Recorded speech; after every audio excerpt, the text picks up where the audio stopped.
एक नई वीडियो के साथ आज मैं फिर हाजिर हूं, आपका होस्ट और दोस्त विक्रांत जोशी। आपका स्वागत करता हूं मेरे व्यू मास्टर में। यदि आपने चैनल को सब्सक्राइब नहीं किया हो तो अभी कर लीजिए और बेल आइकन को भी प्रेस कर दीजिए। यदि आप मुझे सोशल मीडिया फॉलो करना चाहते हैं, लिंक डिस्क्रिप्शन में मिल जाएगा और स्क्रीन पर भी मिल जाएगा। सबसे पहले हम लोग बात करेंगे इंडियन नेवी की। इंडियन नेवी में हमेशा ही ये बहस छिड़ी रहती है, वो हमेशा ही गवर्नमेंट से ये कहते रहते हैं कि थर्ड एयरक्राफ्ट कैरियर या nuclear power submarine attack submarine. तो इस बार फिर से नेवी ने सरकार से यह कहा है कि थर्ड एयरक्राफ्ट कैरियर के बजाय 6 न्यूक्लियर पावर अटैक सबमरीन अगर बनाई जाएं तो वो चाइना को टैकल करने में बहुत ज्यादा सहायक होंगी। चाइना के पास कहा जाता है कि 12 से भी ज्यादा इस प्रकार की सबमरीन्स हैं और वो इंडियन ओशन के आसपास घूमती रहती हैं, साउथ चाइना सी में घूमती रहती हैं, जो कि दूसरे देशों को परेशान कर रखी हैं। यदि भारत को चाइना को टैकल करना है, ऐसा नेवी का कहना है कि भारत को अगर चाइना को टैकल करना है तो थर्ड एयरक्राफ्ट कैरियर के बजाय हमें न्यूक्लियर पावर सबमरीन की आवश्यकता है। न्यूक्लियर पावर सबमरीन आपको पता है कि महीनों तक समंदर के अंदर घूम सकती है। कन्वेंशनल पावर सबमरीन में 2-3 हफ्ते में उसको सांस लेने के लिए ऊपर आना पड़ता है, अगर उसमें AIP का इस्तेमाल हो रहा है तब, और अगर नहीं हो रहा है तो हफ्ते के भीतर ही उनको सतह पे आना पड़ता है, जिससे कि उसके पकड़े जाने की ज्यादा प्रोबेबिलिटी हो जाती है। न्यूक्लियर पावर सबमरीन में ऐसा नहीं होता है और कुछ 6-6 महीने तक ये सबमरीन एक स्थान से दूसरे स्थान तक गति करती रहती हैं बिना किसी की नजर में आए हुए।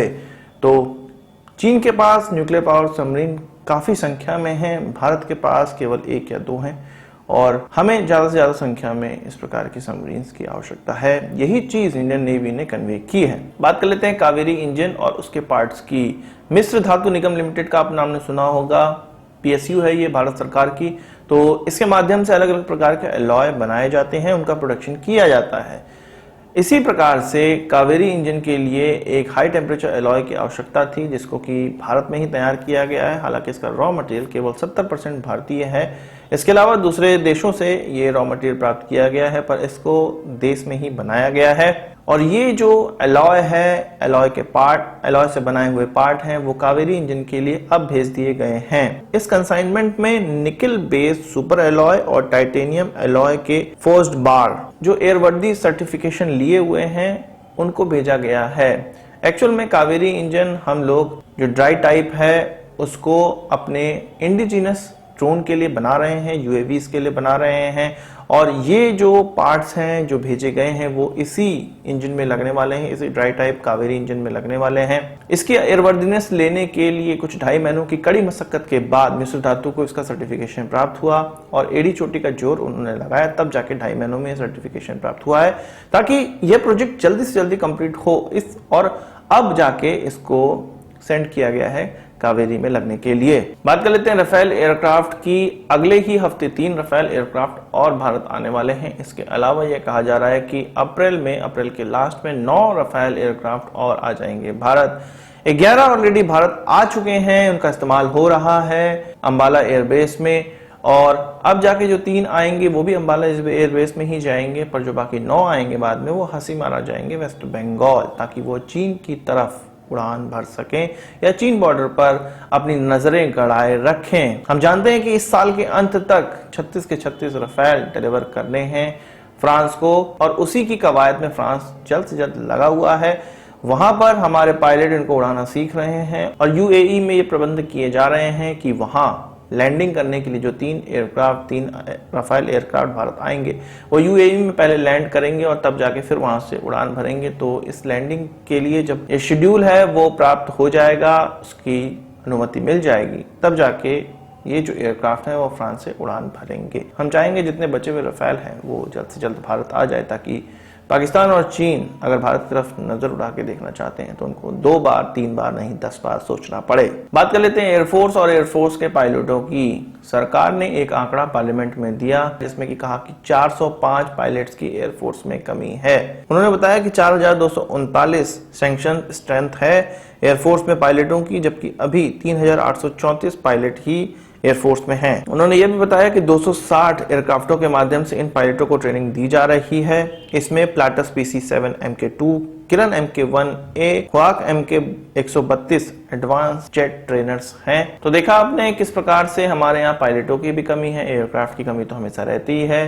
पुराने एयरक्राफ्ट हैं उनको रिप्लेस भी हमें करना है। ये सारी चीजें एयरफोर्स से रिलेटेड हैं और एयरफोर्स के लिए इन्हीं चीजों को सुधार करने की हमें बहुत ज्यादा आवश्यकता है। बात कर लेते हैं भारत का मॉरिशस के साथ कॉपरेशन का और मेडागास्कर के साथ कॉपरेशन का।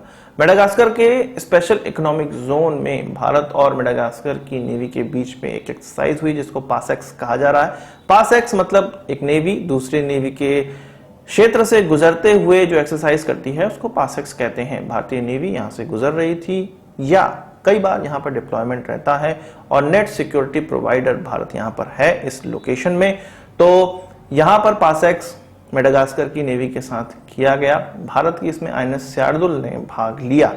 वहीं अगर हम लोग मॉरिशस के साथ कॉपरेशन की बात करें तो उनको $100 मिलियन का एक लाइन ऑफ क्रेडिट दिया गया है। इसके माध्यम से वो कोई भी डिफेंस इक्विपमेंट भारतीय मैन्युफैक्चरर से खरीद सकते हैं। इसके अलावा उनको डॉर्नियर एयरक्राफ्ट भी गिफ्ट में दिया गया और एक ध्रुव हेलीकॉप्टर लोन बेसिस पे भी उनको दिया गया। हमारे फॉरेन मिनिस्टर और उनके प्रधानमंत्री के बीच में ये जो $100 मिलियन का जो लाइन ऑफ क्रेडिट है उसका अग्रीमेंट साइन किया गया। बात कर लेते हैं भारत और चीन के रिश्तों की। आपको पता है कि जब एलएसी पे तनाव था और एलएसी पे भी तनाव है, पुराना जब ये सुर्खियां बना हुआ था तब भारत ने चीन से आने वाली कंपनियों के इन्वेस्टमेंट पे रोक लगा दी थी और उसकी स्क्रूटनी करने के बाद ही उसको इन्वेस्टमेंट में कन्वर्ट किया जाना था, क्योंकि उस समय चाइनीज वायरस सिनेरियो भी चल रहा था जो कि अभी भी है। उस समय ज्यादा था, लॉकडाउन था, कई देश की इकोनॉमी और उनकी कंपनियों की स्थिति कमजोर थी, तो चीन वहां पर अधिकार न कर ले उन कंपनियों पर। इस कारण से इन इन्वेस्टमेंट को रोका गया था। इसमें 150 से ज्यादा कंपनियों का भारत में इन्वेस्टमेंट आया हुआ था जो कि चीन की तरफ से आया था, चीन का रूट लेते हुए आया था। इसमें जापानीज कंपनी भी थी, इसमें अमेरिकन कंपनी भी थी। ये हांगकांग के थ्रू भारत आ रहे थे। 150 कंपनियों पर रोक लगा हुआ था उनके इन्वेस्टमेंट पे, जो कि $2 बिलियन का था। इनमें से कहा जा रहा है कि 45 कंपनियों की एक लिस्ट बन गई है और उनको अप्रूवल अब दे दिया जाएगा। इसमें चीन की 2 बड़ी कंपनियां जिसमें कि शंघाई ऑटोमोटिव इंडस्ट्री कॉर्पोरेशन, जिसने कि ऑलरेडी $400 मिलियन का भारत में इन्वेस्टमेंट किया हुआ है, वो लगभग 650 मिलियन का इन्वेस्टमेंट भारत में करना चाहती है। तो जो 250 मिलियन और बचे हुए हैं उसके लिए भी भारत में उसको अप्रूवल चाहिए था। आपको पता होगा कि MG मोटर्स, जिसकी भारत में गाड़ियां अब बिकना स्टार्ट हो गई हैं, 2019 से ये बिकना स्टार्ट हुई हैं, तो यही ब्रिटिश कंपनी चीन की ये जो मैंने बताया शंघाई ऑटोमोटिव इंडस्ट्री कॉर्पोरेशन उसके ही अंडर में आती है। उसी ने इस कंपनी MG मोटर्स का अधिग्रहण किया हुआ है, तो वो भारत में बिक रही हैं।